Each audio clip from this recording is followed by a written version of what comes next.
We are back.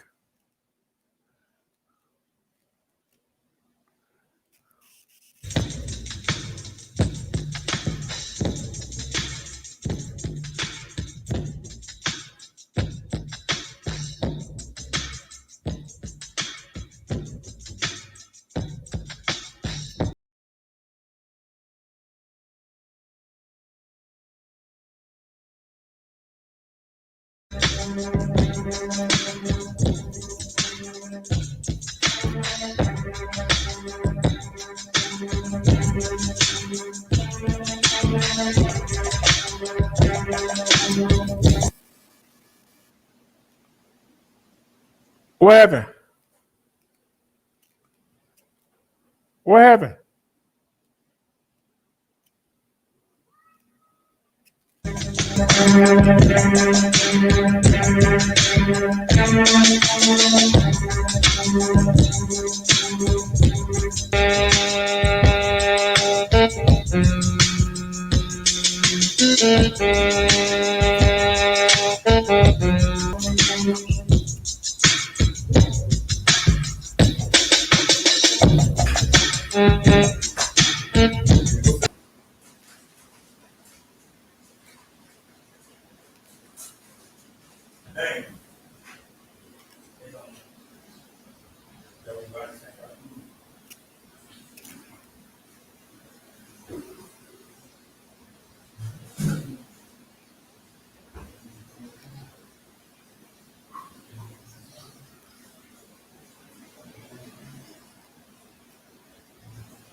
But it cold.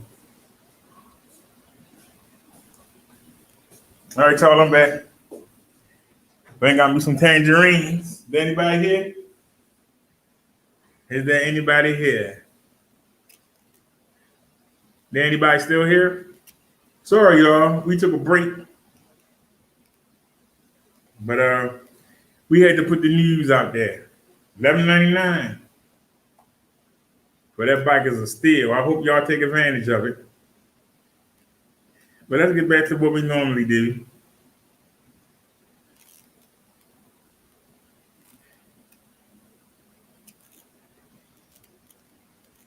Y'all always say, work, get a job. But I'm still trying to earn a PS6. And anytime somebody uses my coupon to buy a bike, they help me get closer to my goal, which is to earn a PS6, a Pasolette PS6. But right now, $11.99 for the GS9. It's a steal. But anyway, let's get back to what we normally do. Because y'all will say, he need to get a job or something. And then when we do something, then you complain. Why you not showing the news? Can we get a refresh on this? Can we get that refresh? That's too much to ask. They're showing the same thing. Ain't nothing better? Nope. Showing the same thing. At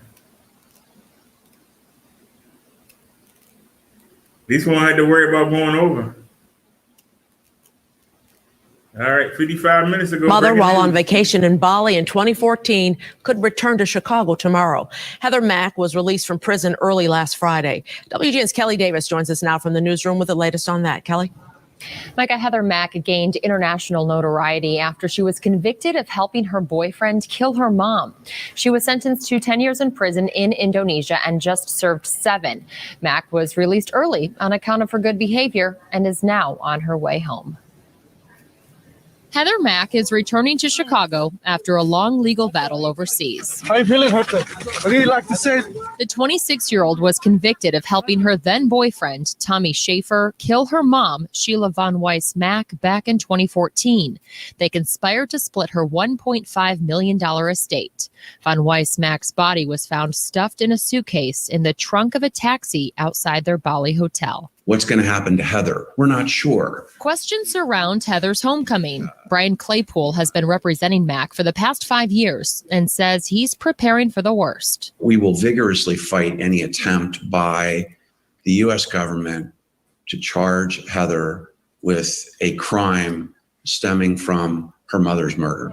But what are the chances Mac would face more charges here at home? You'd have to say it's not likely. It doesn't mean it won't happen, but you don't see this too often. Former federal prosecutor Jeff Kramer weighs in on the case and says it's a judgment call. She was convicted by a competent jurisdiction overseas, was sentenced to 10 years, served 7, but her sentence was not too dissimilar, depending on the facts that might have happened here in the States. She's so cute. Before Mac was convicted, she gave birth to her and Schaefer's daughter, Stella. The 6-year-old was with a foster family in Indonesia, but has been reunited with her mom to return to the U.S. Mac's attorney asked a judge to issue a temporary guardianship order for Stella to avoid foster care here at home. We're fortunate that we were able to get a court order late this afternoon to make sure that Stella goes with a private individual and not with a social worker with Child Protective Services. But questions remain as to whether or not Mac will ever get full custody of her daughter. But it would all come down to those components of whether or not it's safe for the child to live with someone who is just convicted of murder.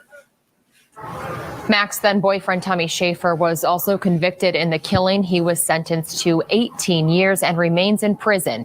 In the newsroom, I'm Kelly Davis, WGN News. Thank you, Kelly.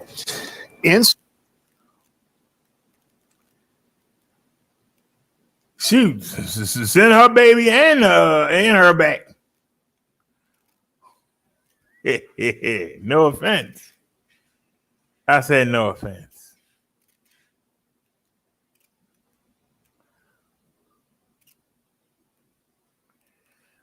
These people, they just won't do right. A different approach to helping Americans living on the streets find homes. For decades, in Los Angeles has struggled to confront its homeless crisis, but a new transitional housing project has the mayor hailing the program as the city's best hope for change.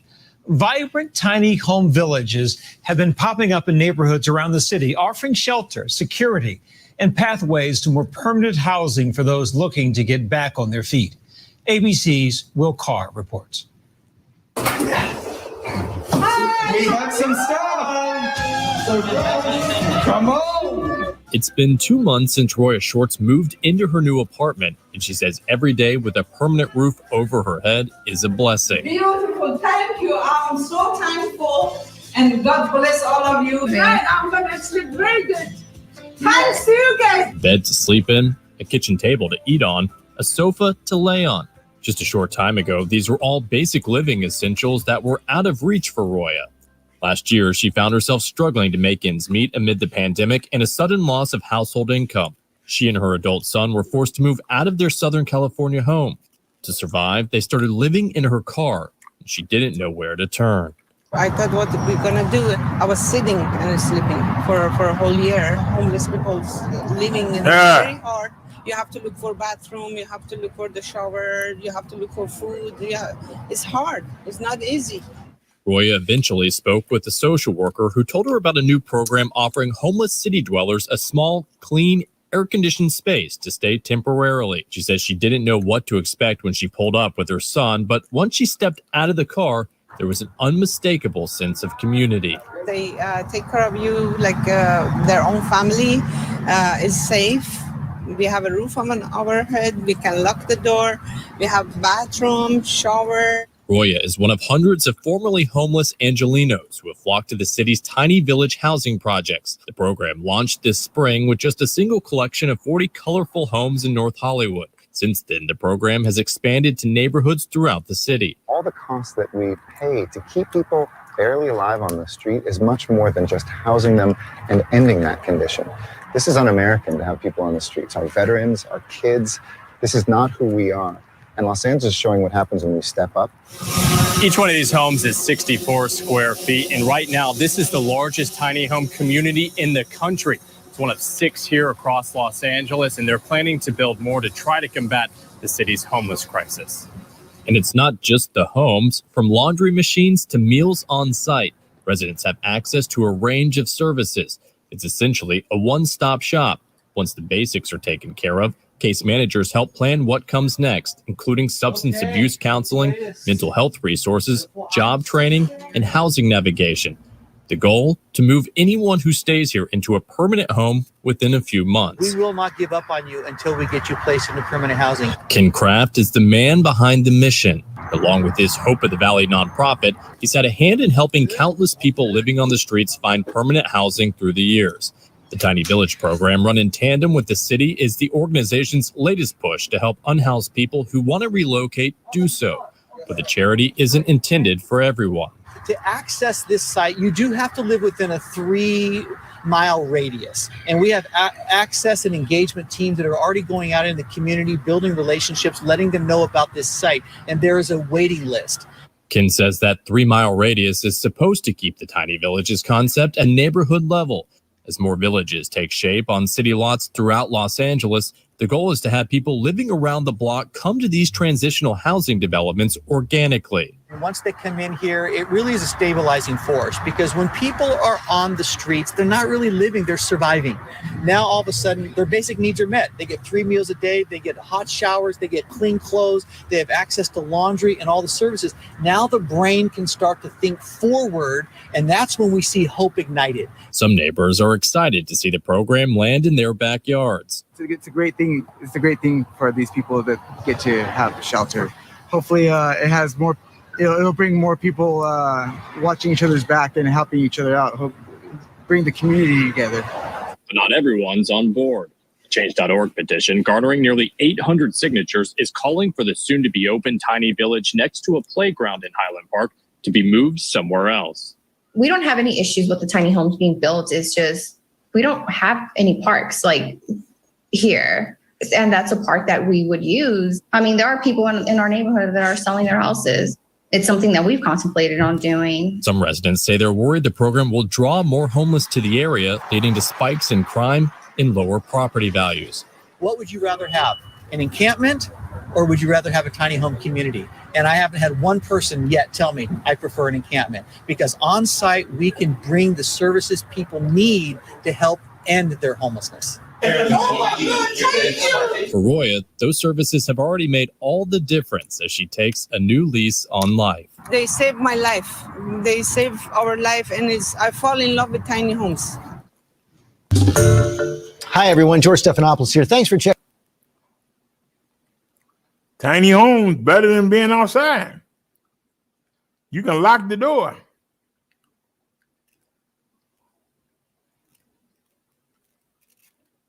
You can have something of your own.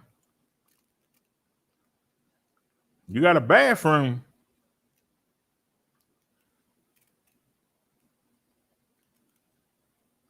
"18 minutes ago, breaking news."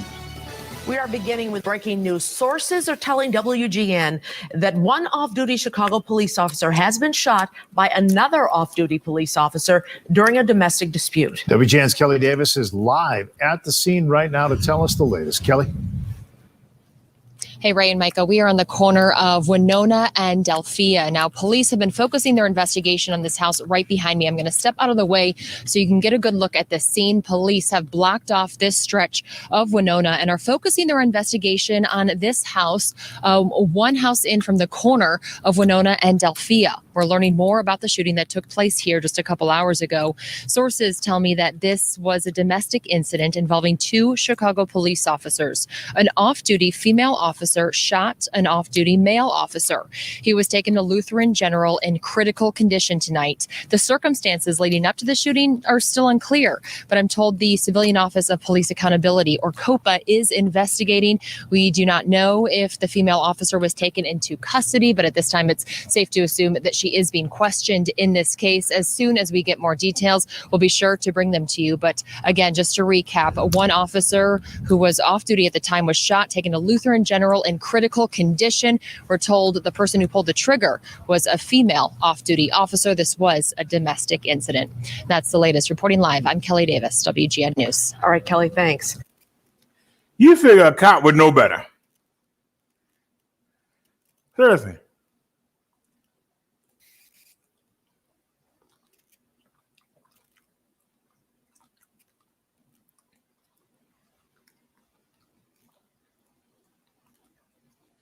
Oh, Well, so far, Bartlett police have not released a description of the suspects, but a mom with the trick-or-treaters got a look and says her kids were traumatized.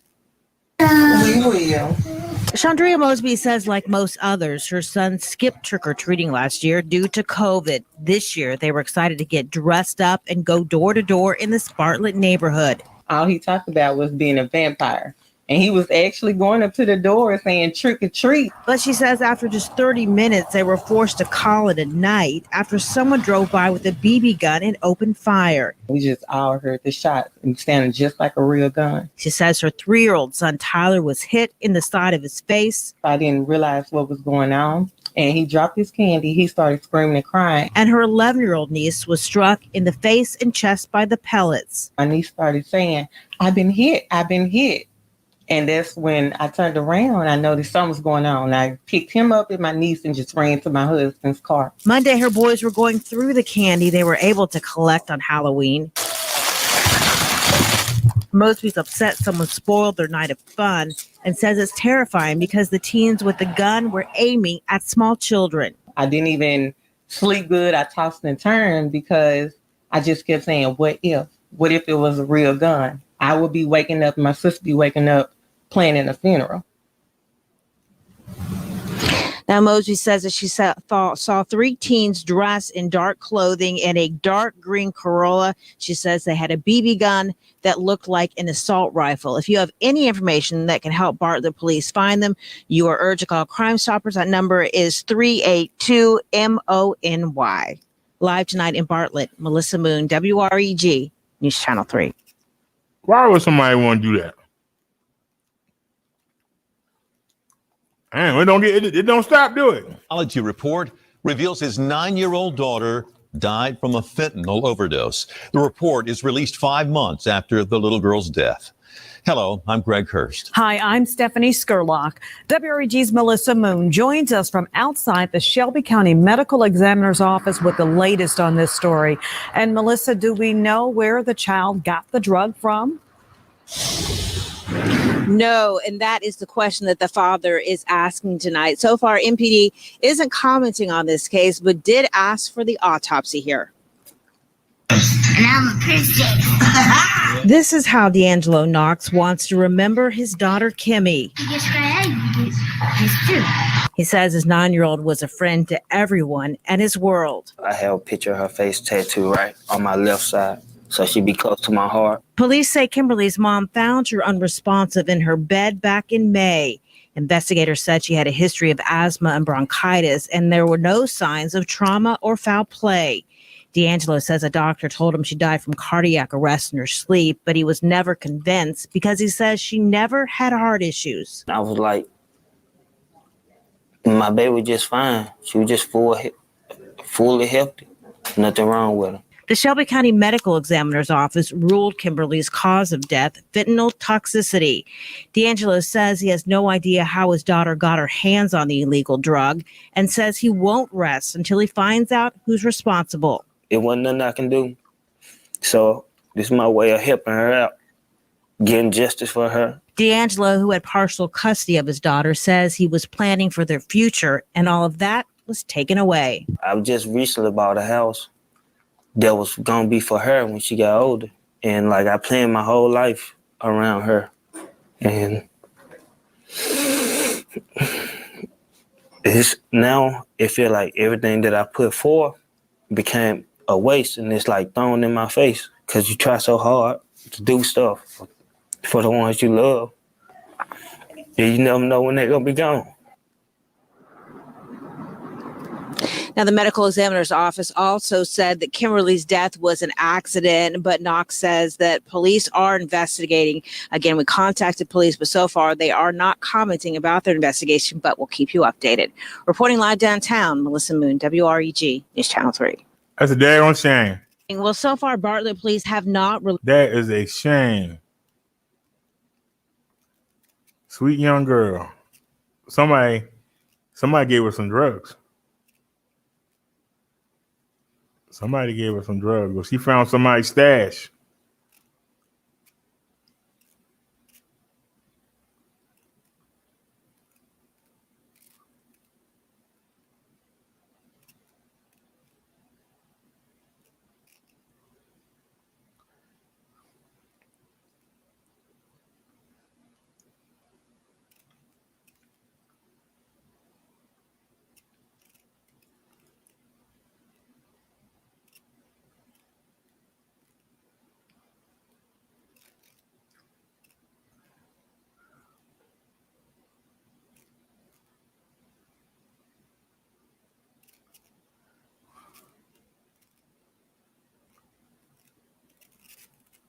West Memphis manhunt. Police are searching for the man who shot a store clerk moments after making a purchase. Now, the good news is that clerk, she survived to talk about it. Her story and details on the investigation are this week's Manhunt Monday.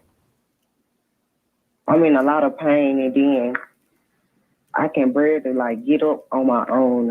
Despite that pain, Latoya Clark is thankful she's still alive. She was shot during a robbery at the Shell station on North Service Road in West Memphis, where she was working. West Memphis police say it happened the morning of October 20th, just before 4 o'clock. Surveillance cameras capture the robber as he walked through the door. Clark says he made a purchase and was just about to leave when He turned around and started shooting. He didn't say nothing, just started shooting. a barrage of bullets knocked Clark to the floor. He shot me on the in my left leg, my right hand, my left arm multiple times, in my back, and in my chest. Police say she was shot 7 times. Detective Mose Walker is the lead investigator on the case. The victim was able actually to notify law enforcement as well as some family members. Paramedics rushed Clark to the hospital just in time. It's by the grace of God that she's still here today. This crime was extremely cold and unnecessary. West Memphis police have identified Damian Morris as the gunman. They're still looking for him. They have issued an attempted murder and aggravated robbery warrant. Officers say he should be considered armed and dangerous. If you know where Damian Morris is hiding, you're urged to call Crittenden County Crime Stoppers at 870-732-4444. Crime Stoppers is offering up to $2,000 cash for information leading to his arrest. Remember, all calls are confidential. The good news is Latoya Clark is now home recovering from her injuries. Would you believe that she had only been on the job 2 weeks when she was shot? Wish her a speedy recovery. Now, if you have a story that you would like for us to profile on Manhunt Monday, just email us at manhuntmonday@wreg.com. Well, she must really be ignorant for her to only be on the job 2 weeks and somebody trying to kill her already. Damn, that's rough right there. That's rough right there. No matter how you slice it.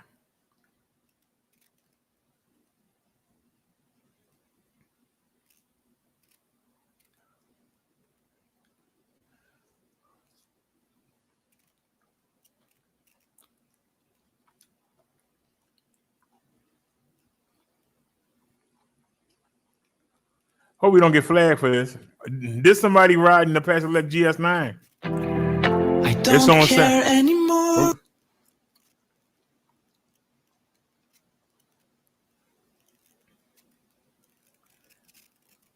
Hey, what happened? What happened?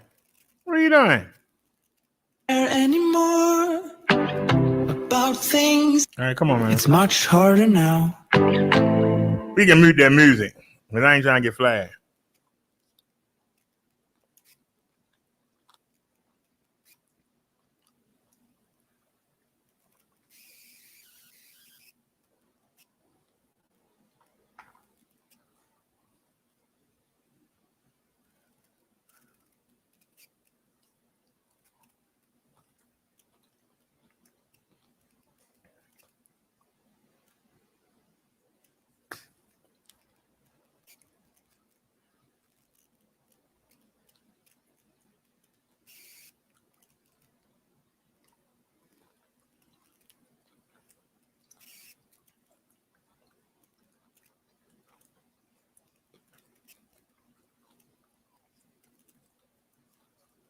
They ain't really showing us nothing.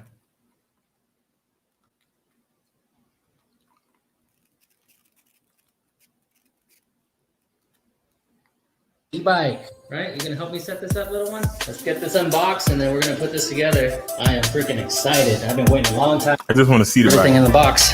Everyone says how heavy. Get the battery charged while I put the bike to wheel.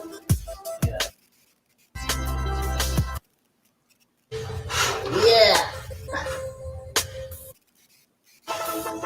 Not yet. Not all the way, Jason. Ew. Other way. Is he going for a ride? Don't put your hand in the chain, okay? Be full suspension. We'll see how this actually holds up. I'm not a crazy mountain biker. I just like motorized shit. So here we go. Can't wait to get this on the road. $11.99, y'all. $11.99. I just wanted to see the bike in action. All right.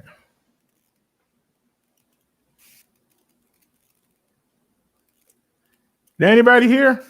Nobody not saying nothing. It's almost 12 o'clock.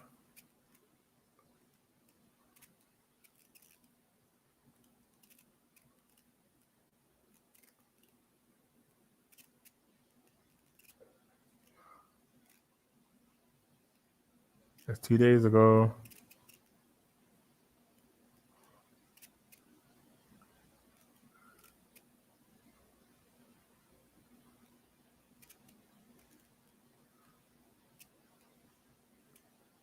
Oh, 2 years ago.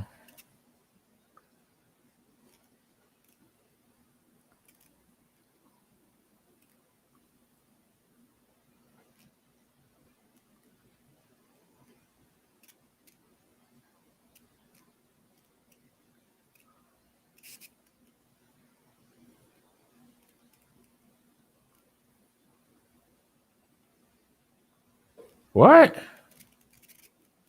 Remember when Chicago-based restaurant Potbelly's returned $10 million in Paycheck Protection Program loans? The company took heat because the PPP loans were designed to help small companies. Yet there are plenty of questionable small businesses who got the free federal funds too.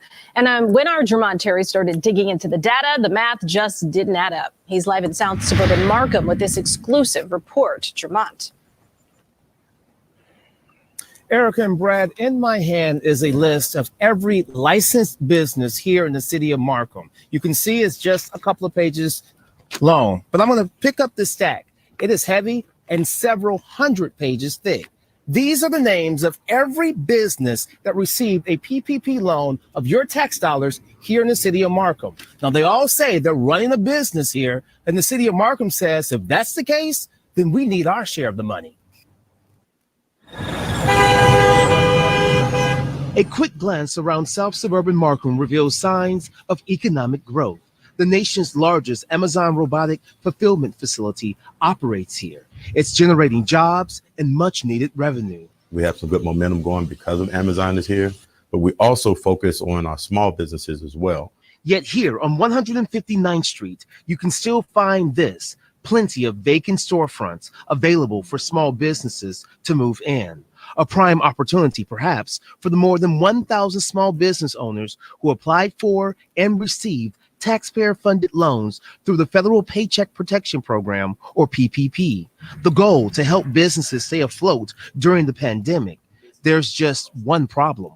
These businesses are questionable because we don't know about them. It's Derek Champion's job to know which businesses are operating in Markham. Individuals saw an opportunity and they took advantage of it. It all started when CBS 2 started digging into data from the federal government about PPP loans. Something immediately stood out. If taxpayers pumped nearly $28 million into local business loans, how are there still so many empty storefronts? We don't understand how could Markham have this many businesses and we're not seeing applications come through. According to the data, 1,733 loans were paid out to people who say they run businesses in Markham and should have these city stickers confirming that. There's just one problem. City records reveal only 311 businesses are licensed to operate in Markham. That leaves 1,422 that got PPP loans unaccounted for. If you really had 1,422 legitimate business operating within all these zones, you should have way more money coming in. A lot more money. The bottom line is what when you see this list? When I see that list, it's letting me know that something is going on. We thought the same thing, so we started digging. Our first discovery, the vast majority of people granted PPP loans in the name of small business run these businesses from homes, which makes sense for some. Sure, if you're a Hey, tax consultant, there not, you not go. an issue. Right. But what about this? Hey, how you doing, man? Hey, I'm with Channel 2 News. I'm trying to sign up for the fitness sports complex that's here. Okay. Where do I sign up? I have no idea. Are you familiar with it? No, I'm not. They have this listed as a sports complex. And is this a sports complex? No, it's just a house. It's just a house? And there's nothing in the basement or anything of that nature? There's clearly no fitness center operating in the middle of this residential neighborhood. Yet the man who previously lived here managed to get $20,000 of your tax dollars by simply applying for a PPP loan. Oh, you didn't get any of the money, right? No, I haven't seen him. He left here last year. I want to say, yeah. Okay. So is this coming as a shock to you? A little bit. When the person that operates this business received $20,000 from the government and having to applied a single dime towards the city of Markham, that is a clear indication of what to you?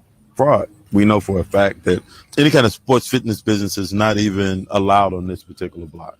And it doesn't stop there. Do you see a hotel or motel here?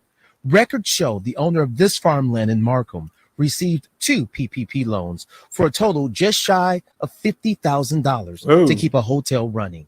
That's a lot of green to keep goats fed, considering that's all we spotted here. And then there's this. Let me introduce you to Markham Police Officer Kenneth Muldrow. Officer Muldrow, how you doing? Jermont Terry with Channel 2 News. Even though he tried denying he's Officer Muldrow, I want to ask you. I'm not Officer Muldrow, though, but You are. what you need? He's the same Kenneth Muldrow who applied for and received $20,000 of taxpayer money to keep his landscaping company going during the pandemic. Look here. 16313 Kedzie is the address listed on the loan application, the same address as the Markham Police Department. I'm trying to figure out why your lawn care service is not registered as a licensed business with the city of Markham. Can you explain yourself?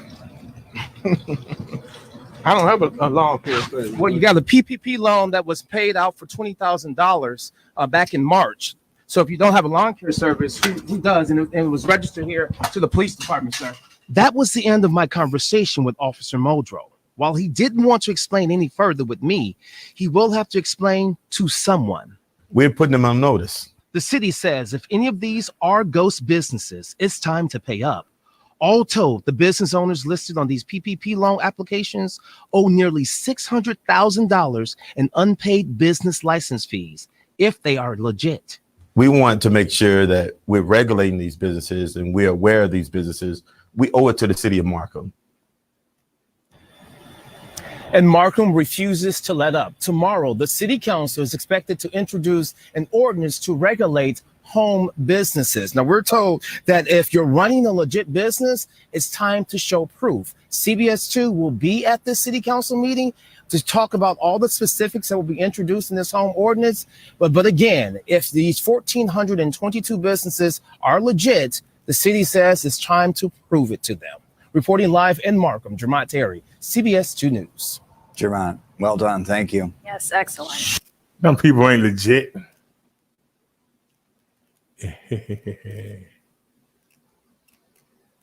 All righty, y'all. Ain't nobody talking, so let me get out of here. I'll see y'all tomorrow. Y'all have a great night. I'm gonna go make this shrimp fried rice that we got from the market today. And I still got a chicken thigh left, and I'll eat that along with some more tangerines and go in here and watch the wrestling. So y'all have a great night, and thanks for rocking with me. Those of you that did, y'all have a great night. And like I said, get yourself, treat yourself. Treat yourself. $11.99. You can't beat that. $11.99. You can't beat it. To get the Pedelec GS9. You can't beat it.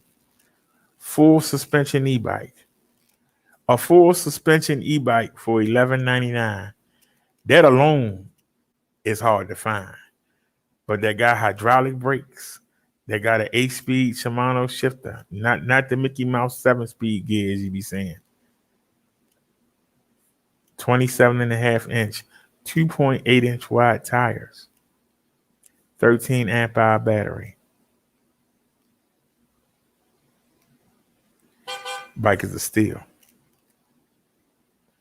This bike is a steal. Why you don't have it? Serious question. Why you're not running out and getting one? You better hurry up before they change the price. It ain't gonna stay here long. It's not gonna stay at $11.99 for long. You need to go ahead and get it, and get it now. Use my coupon code. Get it for $11.99. You'll have it in your door 7 days or less. $11.99. You can't beat it. Full featured e-bike. Almost 800 watts of power. You can't beat it. Leave your car. Take that to work. Save some money. Get you a couple locks.